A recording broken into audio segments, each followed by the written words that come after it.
आज अंतर्राष्ट्रीय हिंदू परिषद, राष्ट्रीय बजरंग दल, राष्ट्रीय छात्रा परिषद, राष्ट्रीय महिला परिषद एवं हमारे तमाम जो संगठन है उनके संयुक्त माध्यम से यहाँ कनान परिसर में जो ये हिंदू सम्मेलन का आयोजन किया गया है।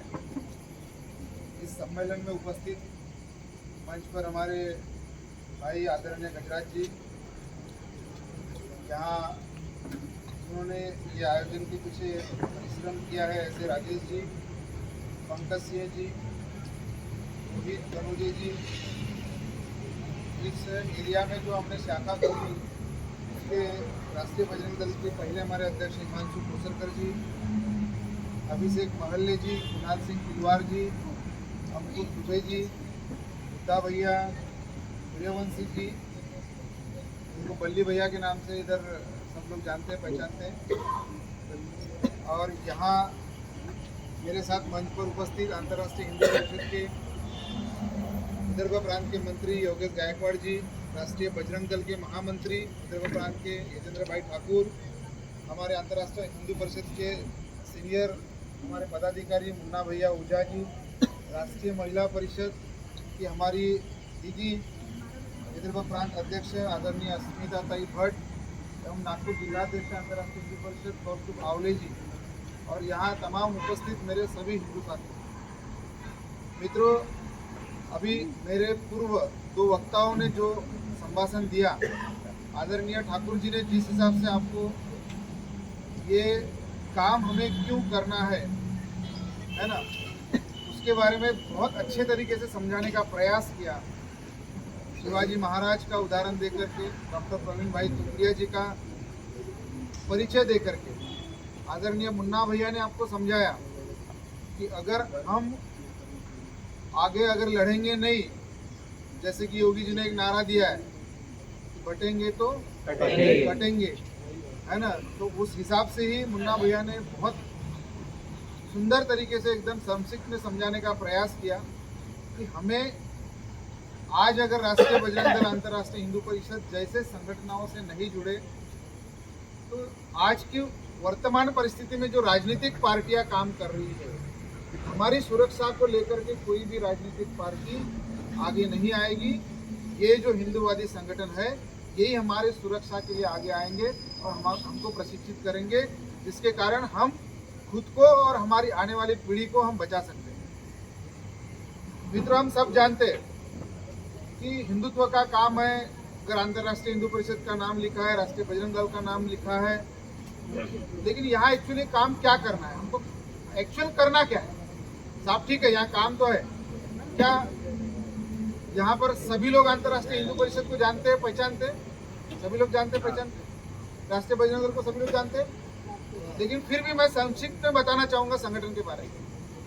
यहाँ वो एक संगठन है जिस संगठन की शुरुआत आज के तारीख में अगर हम देखते हैं तो केवल इस देश में अशोक जी सिंघल के बाद, बाला साहब ठाकरे जी के बाद अगर कोई हिंदू हृदय सम्राट इस देश में अभी है तो वो एकमात्र कट्टर हिंदुत्ववादी नेता है, वो है डॉक्टर प्रवीण भाई तोलिया। यह वो व्यक्ति है जिन्होंने 35 साल पहले अपने कैंसर सर्जन की प्रैक्टिस छोड़ करके पूरा का पूरा हिंदुत्व के लिए अपने जीवन का पूरा समय न्यौछावर कर दिया।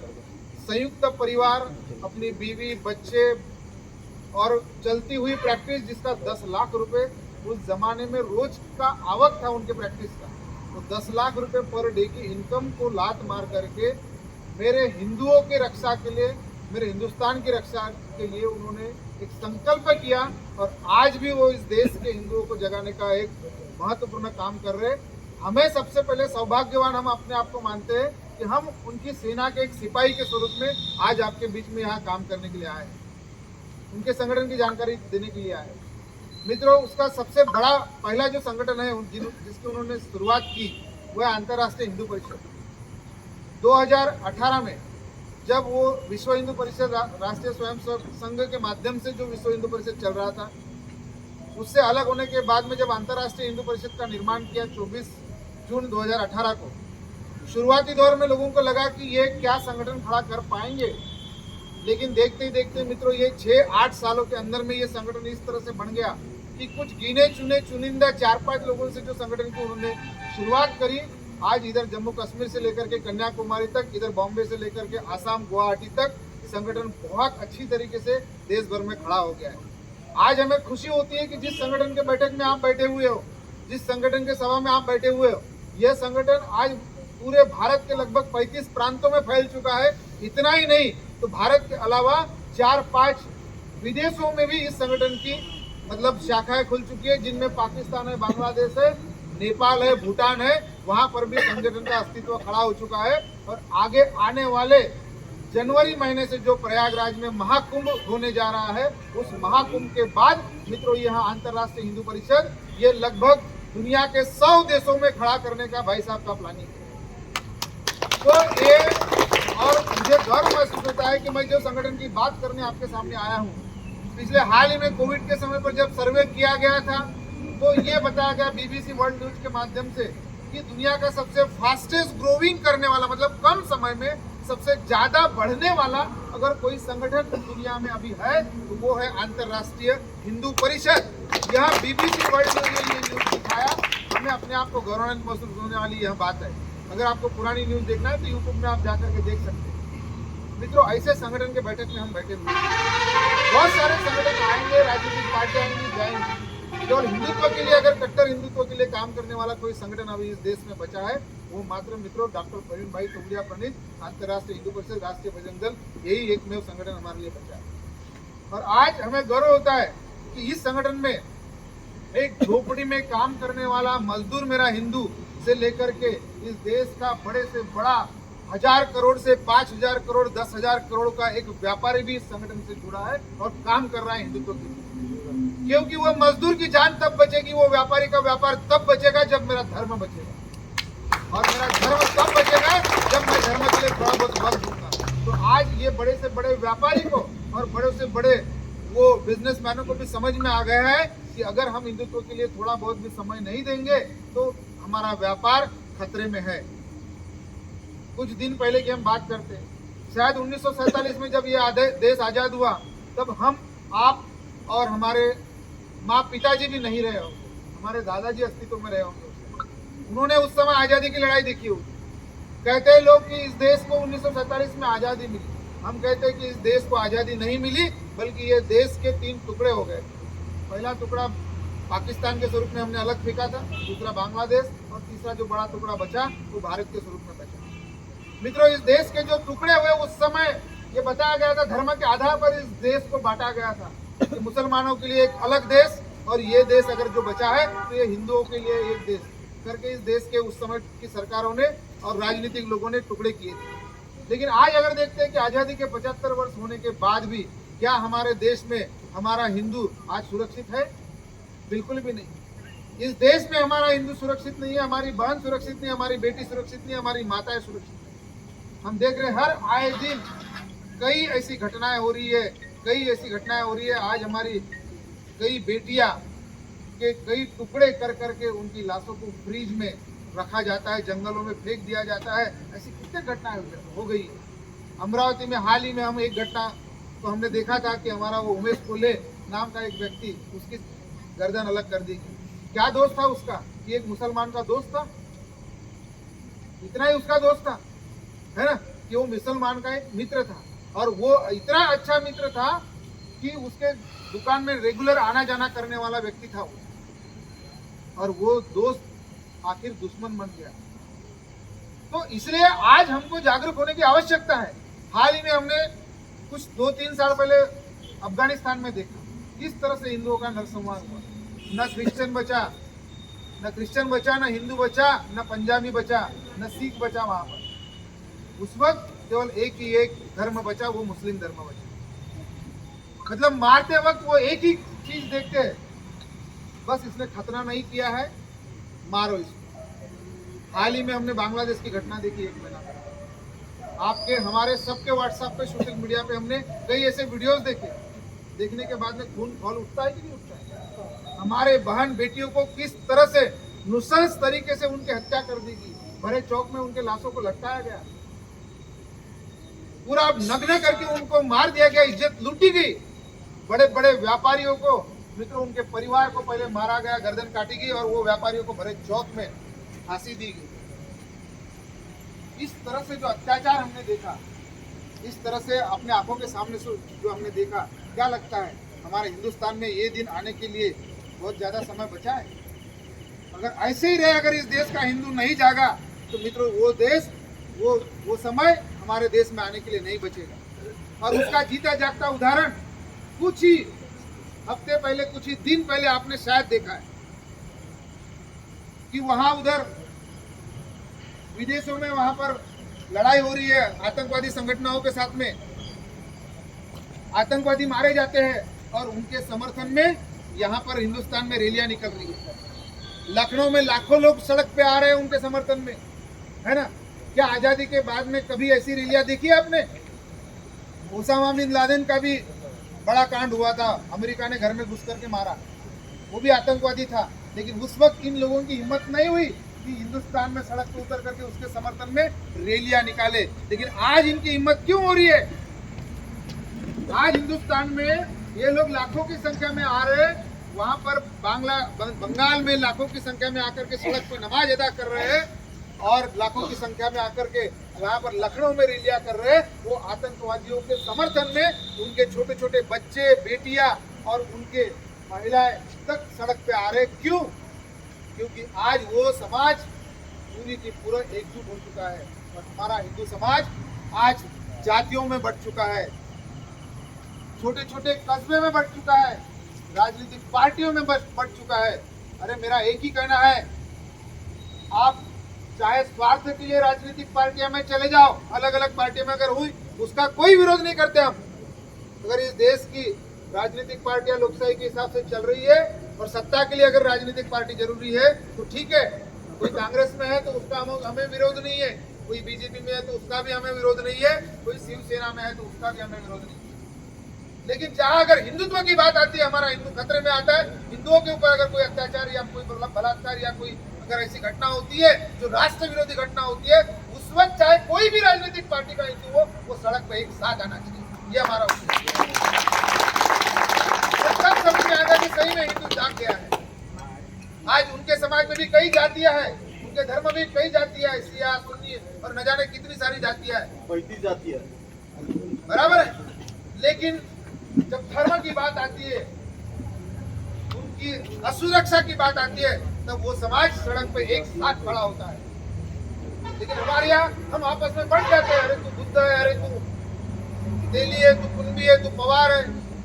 आपस में हम अपने आप को इस तरह से बांट दिए हैं कि जब हमारे बगल में अगर कोई भाई के ऊपर कोई हमला कर रहा है, दूसरा देखते रहता है, माला तो कहीं नहीं मट गए।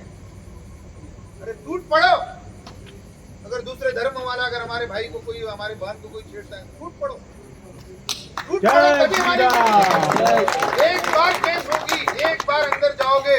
लेकिन जब संख्या बड़ी हो जाएगी ना, आज यहाँ की सरकारें इन लाखों लोगों के ऊपर केस क्यों नहीं कर रही है? इनको अंदर क्यों नहीं कर रही है? इनके ऊपर कानून का शिकंजा क्यों नहीं कस रहा है? क्योंकि लाखों की संख्या में ये सड़क पे आ रहा है। यूनिटी है। जिस दिन आपकी यूनिटी यहाँ पर दिखेगी, आप एकता के साथ में जब सड़क पे आओगे ना, यहाँ का कोई भी पार्षद होगा, सांसद होगा, विधायक होगा, छक मार के मंदिर के लिए भी उसको पैसा देना पड़ेगा।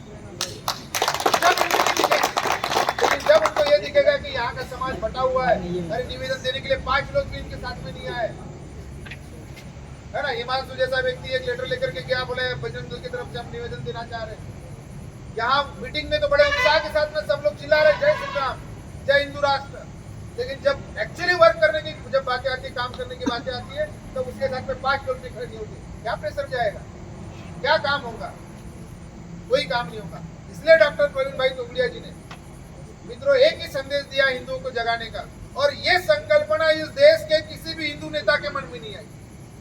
हम सही में इसलिए इस देश में अभी जिनको हम हिंदू हृदय सम्राट के नाम से जानते हैं, मित्रों ये एक देवदूत के स्वरूप में आए हैं, एक देवदूत के स्वरूप में आए हैं। उससे गॉड एज द प्लान, ऊपर वाले की प्लानिंग है, उन्होंने भगवान का दूत बना करके उनको भेजा है, और उनके दिमाग में हिंदुओं की रक्षा के लिए नए नए आइडिया भगवान देते रहता है। हनुमान चालीसा की आइडिया मित्रों इस देश के किसी भी हिंदू नेता के मन में नहीं है। जो डॉक्टर प्रवीण भाई टुकड़िया के मन में आए। तो उस हनुमान चालीसा से होगा क्या? आज ये लोग हर शुक्रवार को नमाज अदा करने के लिए जाते हैं विदाउट फेल, उनके बच्चे से लेकर के सब लोग जाते हैं, दिन भर में 2-2, 3-3 बार नमाज अदा करते, 5 टाइम नमाज अदा करते। इतवार को क्रिश्चियन परिवार जाता है अपने परिवार के साथ में प्रेयर करने के लिए, लेकिन हमारा हिंदू भाई, हमारी हिंदू बहन, क्या उसका कोई दिन ऐसा डिसाइडेड है कि वो हफ्ते भर में एक दिन तो भी मंदिर में माथा टेकने के लिए जाएगी? नहीं है। आया तो ठीक है, नहीं तो बस हैप्पी न्यू इयर के दिन बोले देवाला आशीर्वाद मागून टाकतो बा, हा वर्ष माझा चांगला गेला पाहिजे। या एखाद बार नवरात्रि या गणेश जी आया तो चलो पंडाल में, चलो भीड़ दिख रही है तो चलो अपन भी वहाँ नमस्कार कर लें। मतलब अमावस्या पौर्णिमा जैसे हम लोग हमारे देवी देवताओं के लिए समय निकालते हैं, हमारे धर्म के लिए समय निकालते हैं। लेकिन अगर हर मंगलवार, हर शनिवार अगर हमने हनुमान चालीसा जहां हम रहते हैं वहां अगर शुरू करी तो एक हनुमान चालीसा केंद्र में शुरुआत के पहले दिन हो सकता है 5 ही लोग आए, धीरे धीरे जुड़ करके अगले सप्ताह में 7 लोग आएंगे, बाद में 10 लोग हो जाएंगे, फिर 14 हो जाएंगे, धीरे धीरे करते करते 1-2 महीने में 25 लोग जुड़ गए एक हनुमान चालीसा केंद्र। अब यहाँ हिमांशु और ये अपने अंकुश वगैरह हनुमान चालीसा केंद्र चलाते। पहले कितने बच्चे आते थे बेटा वहाँ पर? 5 थे। अभी कितने आ रहे हैं? 15-20 आ रहे हैं। कितना दिन हो गया आप हनुमान चालीसा केंद्र चला रहे हैं? 3 महीना। अब मुझे बताओ, पहले 5 बच्चे थे, आज 15-20 एवरेज बच्चे अगर हनुमान चालीसा केंद्र में आ रहे हैं। पहले 5 बच्चों में इतनी यूनिटी थी क्या? लेकिन आज अगर एक उनको मैसेज चला जाए, एक फोन चला जाए, यहाँ कनान का कोई भी बच्चा, तो टूट पड़ के 15-20 बच्चे एक साथ में खड़े हो जाते हैं। क्या मैं सही बोल रहा हूँ? सही बोल रहा हूँ। क्योंकि पिछले 3 महीने में इनके जो आपस में मन मिल गए, एक दूसरे से आपस में जो स्वभाव एक दूसरे के पड़ गए, एक दूसरे से पहचान होगी, उसके कारण मित्रों यूनिटी बढ़ गई, दिल से दिल मिल गए, यूनिटी बढ़ गई तो ताकत आ गई कि साला कोई भी अगर आ रहा है 15 लोग हम इकट्ठा हो जाएंगे। ये होता है ना, जब यूनिटी आती है। तो ऐसे अगर हम इस कनाट क्षेत्र में मानो 100 हनुमान चालीसा केंद्र अलग अलग जगह पर अगर खोल दिया, व्हिडिओ चांगला शूटिंग केंद्र मिला करके कितने हो गए? चांगली बनवतात, चांगली कैसे 2000 लोग हो गए। अब अगर कोई भी घटना घड़ी, कोई भी यहाँ पर अगर कोई गोमांस का ट्रक पकड़ा गया, ठीक है, हमारे भाई के ऊपर कोई अगर हमला हो गया, जैसे पिछले बार 307 की कलम लगा दी गई थी महाराष्ट्र गवर्नमेंट की तरफ से हमारे गौरव सिंह के ऊपर, उसके विरोध में सारे हमारे संगठनों के सभी को कूदना पड़ा था और उनको 7 दिन के अंदर में हमने मार भी किया। तो ऐसी कोई घटना घटी तो उस घटना के समय अगर ये 2000 लोगों को एक ही फोन पे अगर मैसेज चला गया तो 2000 में से 200 लोग आएंगे कि नहीं आएंगे रास्ते पे? अगर 200 लोग कोई भी प्रशासनिक अधिकारी के सामने अगर खड़े रहेंगे तो उस व्यक्ति पे कोई कलम लगने के लिए, वो लगाने के लिए सोचेगा कि नहीं सोचेगा? कोई एक्शन लेने के लिए सोचेगा कि नहीं सोचेगा? या ये 200 लोग हैं, अगर इन्होंने कॉल कर दिया तो कल 2000 आ जाएंगे। इसलिए हर गली मोहल्ले में हनुमान चालीसा केंद्र शुरू करो। हनुमान चालीसा केंद्र यहाँ शक्ति केंद्र होगा, वहाँ हमारी महिलाएं, वहाँ हमारे युवा, वहाँ हमारे बुजुर्ग, वहाँ हमारा सुशिक्षित वकील, वहाँ हमारा व्यापारी, वो हर वर्ग उस केंद्र से जुड़ेगा और वो जुड़ेगा तो धीरे धीरे संगठन में भी आएगा। इस संगठन में काम करने के लिए बहुत सारे आयाम भाई साहब ने जुड़े हुए हैं, जिनमें से सबसे पहला मुख्य आयाम जो है वो है अंतर्राष्ट्रीय हिंदू परिषद, दूसरा है राष्ट्रीय बजरंग दल, तीसरा राष्ट्रीय महिला परिषद, चौथा राष्ट्रीय छात्र परिषद, पांचवा ओजस्विनी, जो युवतियों के लिए अगर काम करना है, हमारी महिलाएं, लड़कियां हैं, उनको भी संगठन में जुड़ करके अगर काम करना है, ओजस्विनी करके हमारा एक संगठन है। छात्र छात्राएं जो स्कूल कॉलेजेस में पढ़ते हैं, उनको भी अगर काम करना है तो छात्र परिषद करके हमारा एक राष्ट्रीय लेवल का संगठन है, जिसमें आसाम में NSUI और ABVP जैसे बड़े संगठनों को पिछाड़ करके हमारा राष्ट्रीय छात्र परिषद वहाँ के इलेक्शन में जीत गया।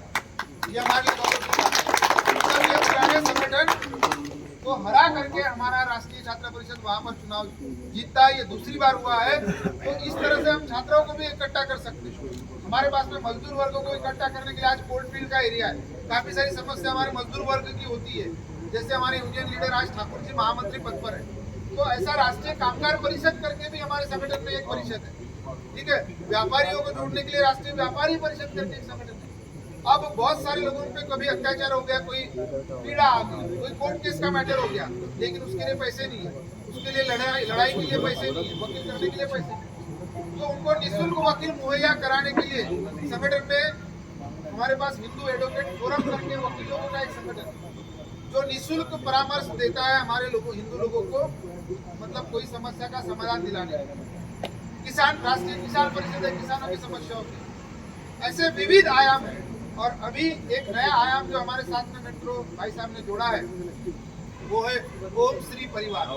आज कई सारे हमारे हिंदू परिवार ऐसे हैं जो हमारी संस्कृति और हमारे धर्म के धीरे धीरे दूर जा रहे धर्म से। बहुत सारे हमारे परिवारों में हम देखते हैं कि वो लव जिहाद का प्रकरण हो गया, वो बच्ची को बहला फुसला दिया गया। कोई क्रिश्चियन परिवार में चले गए है ना, उनके घर में कुछ जादू टोना का वाला आ गया और कोई झाड़ू करके वो उसको धर्म परिवर्तन करा दिया। बहुत सारी घटनाएं होती। अभी तो बहुत सारे ऐसे धर्म का नाम न लेते हुए ऐसे बहुत सारे लोग यहाँ पर काम कर रहे हैं कि देवी देवताओं की पूजा मत करो, घर की चौरियों की पूजा मत करो, भगवान की फोटो निकालो, ठीक है, माँ बाप के पाँव पड़ना बंद करो। ऐसे भी कुछ लोग यहाँ पर आ रहे हैं जो कहीं ना कहीं अधर्म की तरफ हमको लेके जा रहे हैं। हमारा धर्म क्या सिखाता है? बड़ों का मान करना, सम्मान करना, माँ बाप की पूजा करना, ठीक है, मंदिर में जाना, भगवान की फोटो लगाना, ये हमारे धर्म के संस्कार है। तिलक लगाना ये हमारे धर्म के संस्कार है। आरती पूजा करना ये हमारे धर्म के संस्कार है। गाय को रोटी खिलाना ये हमारे धर्म के संस्कार है। चिड़ियाओं को दाना देना ये हमारे धर्म के संस्कार है। याद करो, यहाँ पर ज्यादातर मेरे भाई लोग जो बैठे हैं ये गांव खेड़े से ही बिलोंग करने वाले हैं। आज भले ही आप शहर के पार्ट हुए होंगे, मैं भी गांव से बिलोंग करता था। मैं पहले गैया चरा हूँ, मैंने मतलब खेती का काम पूरा किया है। तो ये सारे जो काम है, गैया को रोटी खिलाने से लेकर के चिड़ियों को दाना खिलाने से लेकर के, ये सारे काम जब हम गांव में रहते थे तो रोजमर्रा के काम हम ये करते थे। ये हमारे संस्कारों का एक पार्ट था। लेकिन कहीं ना कहीं तो भी शहर में आने के बाद हम ये हमारे संस्कार भूल गए हैं। रोज उठते बराबर नहा धो करके सुबह हम आरती पूजा करते थे, सबको आरती देने के लिए हम जाते थे।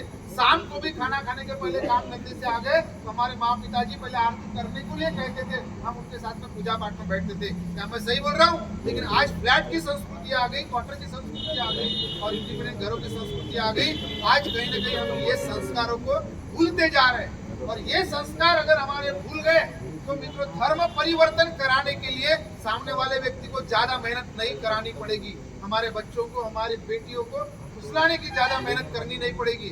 शायद केरला स्टोरी आपने देखी होगी, ठीक है, केरला स्टोरी आपने देखी होगी। वहाँ 3 बच्चियों की कहानी बताई है और सच्चाई है वो। वहाँ हिंदू बच्ची के बारे में जो क्रिश्चियन और मुस्लिम बच्ची किस तरह से उसको डाइवर्ट करते हैं अपने धर्म के प्रति, और हमारी बच्ची डाइवर्ट होकर के वो लव जिहाद का शिकार बनती है। और कई ऐसी वहाँ की बच्चियां हैं जो आतंकवादी संगठनों में शामिल होकर के मित्रों का पता ही नहीं चला है। ऐसी कई बच्चियां वहाँ पर, ये हकीकत है। तो आज क्यों हो रहा है ये? आज से अगर हम हमारे संस्कारों की तरफ वापस लौट करके आ गए ना, तो कोई माई का लाल नहीं है हमारे बच्चों को हमारे से दूर कर पाएगा। कहीं ना कहीं हमारे बच्चों को वो शब्द याद आएंगे माँ के, वो शब्द याद आएंगे बाप के, वो शब्द याद आएंगे पूजा के समय भगवान के मंत्र के। हाँ, कहीं ना कहीं उसका तो डर उसके दिमाग में बैठा रहेगा। मैंने वो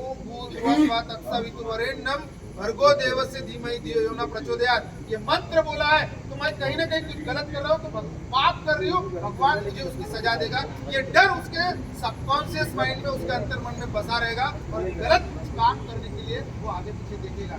इसलिए हमको हमारे संस्कारों की तरफ लौटना बहुत जरूरी है। और इसलिए भाई साहब ने मित्रों ओम श्री परिवार का एक निर्माण किया है।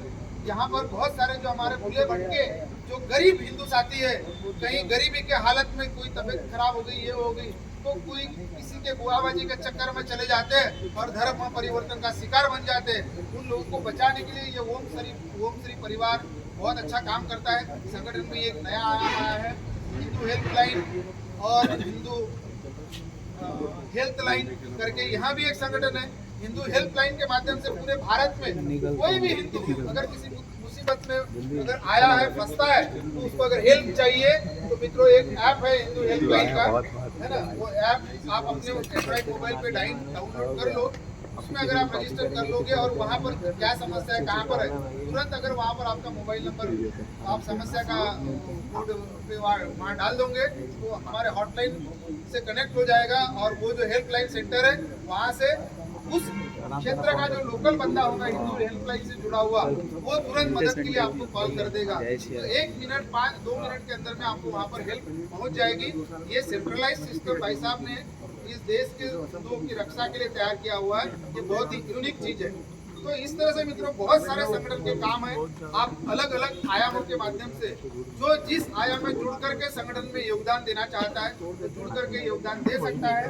अभी आने वाले समय में 14 जनवरी से लेकर के 26 फरवरी तक एक महाकुंभ का बहुत बड़ा मेला लगने वाला है प्रयागराज में। और इस प्रयागराज के महामेले में अंतर्राष्ट्रीय हिंदू परिषद के माध्यम से लगभग 1.5 करोड़ लोगों को फ्री में खाना खिलाने की संगठन की योजना है। कोविड के कार्यकाल में भी लगभग 538 जगहों पर भंडारा संगठन ने पूरे देश भर में लगाए थे। 25 लाख से ज्यादा लोगों को मास्क वितरण किया गया था। ऐसी बहुत सारी हेल्प कोविड काल में संगठन के माध्यम से हमने की थी। तो इस बार 1 करोड़ से ज्यादा लोगों को खाना खिलाना, उनको दिन भर की चाय पिलाना, उनको रहने की सुविधा, और ठंडी रहेगी तो उनको निःशुल्क कंबल की व्यवस्था, ये सब सारी चीजें संगठन करने जा रहा है। तो इसलिए हमारे विदर्भ से कोई भी व्यक्ति अगर वहाँ पर मदद करना चाहता है, हेल्प करना चाहता है, कोई नहीं जाना चाहता है, फिर भी अगर कहते हैं कि कुंभ में दिया हुआ दान मतलब उसके कई पापों को नष्ट कर देता है, तो इस तरह से हमारे धर्म में उसकी श्रद्धा है, तो वो डायरेक्टली तरीके से भी यहाँ कुंभ मेले के लिए योगदान दे सकता है। जिसमें एक व्यक्ति को खाने का जो शुल्क है वो मात्र 25 रुपए है ना। तो अगर कोई 4 लोगों का खाना खिलाना चाहता है तो 100 रुपए का 101 रुपए का दान राशि दे देवे, उसकी तरफ से 4 लोगों को वहाँ मुफ्त खाना खिलाया जाएगा, है ना। तो यहाँ अगर जा नहीं सकता तो यहाँ पर इनडायरेक्टली तरीके से भी एक QR कोड है और खाता नंबर है संगठन का, है ना। एक मुट्ठी अनाज करके हमारा एक संगठन है उसका, तो उसके माध्यम से आप मदद कर सकते हो। 200 मान लो 210 लोगों को ये करना है तो 251 रुपए दे दो आप, 20 लोगों को करना है तो 501 रुपए दे दो। तो ऐसे प्रपोर्शन में मतलब एक व्यक्ति का खाना 25 रुपए का कैलकुलेशन, तो किसी को 1000 लोगों का खाना देना है, किसी को 2000 देना है, 5000 देना है, तो उस अनुपात में वो उतना रुपया संगठन में डोनेट करके ये पुण्य का लाभ ले सकता है।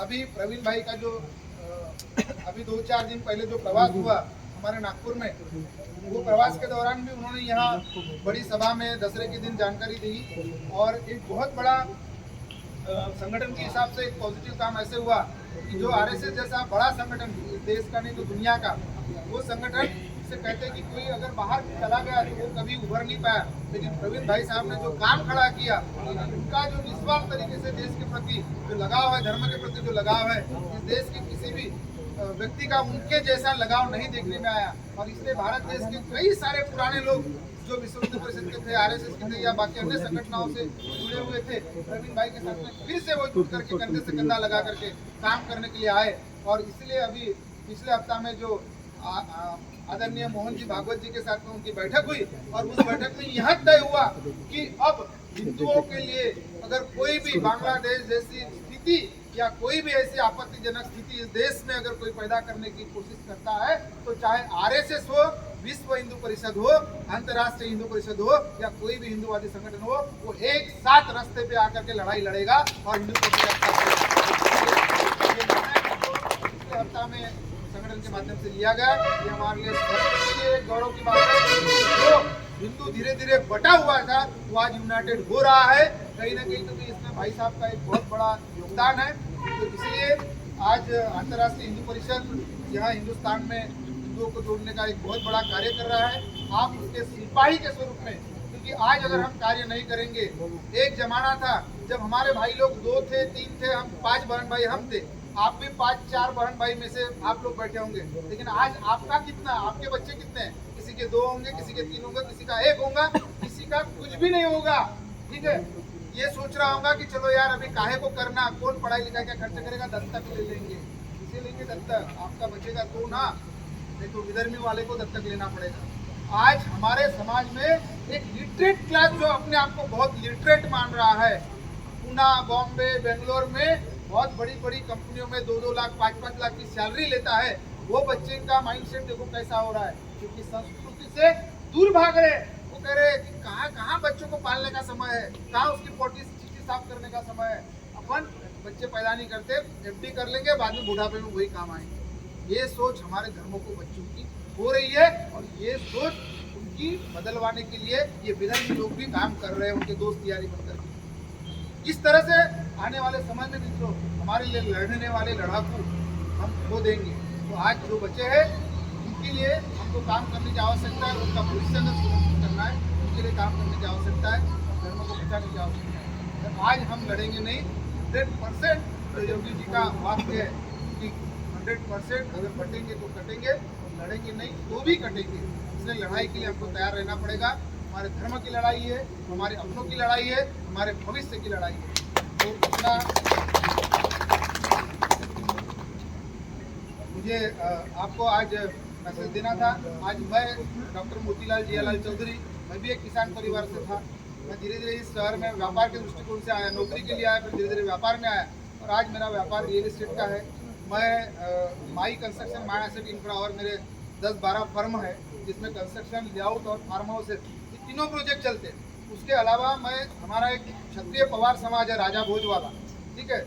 रेसिमबाग ग्राउंड में 2016 में एक बड़ा कार्यक्रम हुआ था। 2016 में 50,000 लोगों का वो कार्यक्रम, समिति का अध्यक्ष मैं था, ठाकुर जी हमारे समिति में थे, ठीक है। तो वो मेरे नेतृत्व में वहाँ पर हमने कार्यक्रम किया था। तो मैं अभी राष्ट्रीय पवार क्षत्रिय महासभा का राष्ट्रीय उपाध्यक्ष भी हूँ, ओबीसी का सह उपाध्यक्ष हूँ। मतलब अलग अलग संगठनों से काम करने के बाद, अपना व्यापार करने के बाद भी मैं संगठन के लिए वक्त देता हूँ। मुझे मालूम है कि मैं तभी सुरक्षित हूँ, मेरा धंधा तभी सुरक्षित है जब मेरा धर्म सुरक्षित है। इस चीज की अच्छे से मुझे जानकारी है, आज समझ रहा हूँ। हम काम धंधे के लिए, अपने व्यापार के लिए रात दिन एक कर देते हैं, लेकिन धर्म के लिए हमारे पास 10 मिनट नहीं होते। किसी को बोलते कि भैया यहाँ मंदिर में बैठक है, आजा यार थोड़ा सा सुन ले, नहीं यार वो तुम्हारा काम है, मेरा काम नहीं है। ऐसे बहुत सारे साथी मिलेंगे, बहुत सारे दोस्त मिलेंगे। भूल जाओ, आज नहीं आएगा कल आएगा। आपका काम है बताना, बताते रहो बताते रहो। धीरे धीरे ये समाज जग रहा है, धीरे धीरे इसको समझ में आ रहा है। और जिस हिसाब से बांग्लादेश में उसने देखा, जिस हिसाब से हिंदुस्तान में उनकी रैलियां देखी, आज हमारा हर वो हिंदू भाई धीरे धीरे जागरूक हो रहा है। बस आपको उनको संपर्क करना है, उनको समझाना है और उनको मिलना है। और जो भी इस प्रकार के बैठकों का आयोजन होता है, उन बैठकों में उनको लेकर आने के लिए उनको प्रेरित करना है। तो इतना मैं कहूँगा, आप हर जगह पर एक हनुमान चालीसा केंद्र चलाए। कुंभ के लिए विदर्भ से 5,000 लोगों को वहाँ लाने की अनुमति है।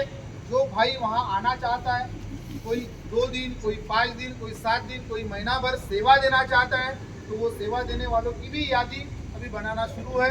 यहाँ के जो पदाधिकारी है उनके माध्यम से धीरे धीरे हमारे प्रांत टोली के पास आएगी, उनके नाम, नंबर और वो सारा डाटा जाएगा। हो सकता है आपके क्षेत्र में अगर कोई दानी व्यक्ति होगा, कोई व्यापारी होगा, कुंभ के लिए उनको दान करने की इच्छा है, ये QR कोड है, उसकी रसीदें भी आएंगी, उस पर तो वो दान कर सकता है। या ऐसे व्यक्ति के घर अगर कभी आप कहते हैं भैया हम प्रांत पदाधिकारियों में से कोई व्यक्ति चले, उनको ये विशेष महत्व समझाने के लिए, तो हम में से कोई भी पदाधिकारी या जिला पदाधिकारी उनके यहाँ आकर के ये महत्व समझा सकता है और उनसे डोनेशन लेकर के संगठन को एक बड़ी मदद दिलाने में आप लोगों का बड़ा योगदान हो सकता है। तो इस तरह से आप संगठन में जुड़े, काम करें। और यहाँ पर हमें बुलाया और आप लोगों ने इतना मान सम्मान दिया, उसके लिए मैं संगठन की तरफ से धन्यवाद देता हूँ। जय हिंद, जय श्री राम।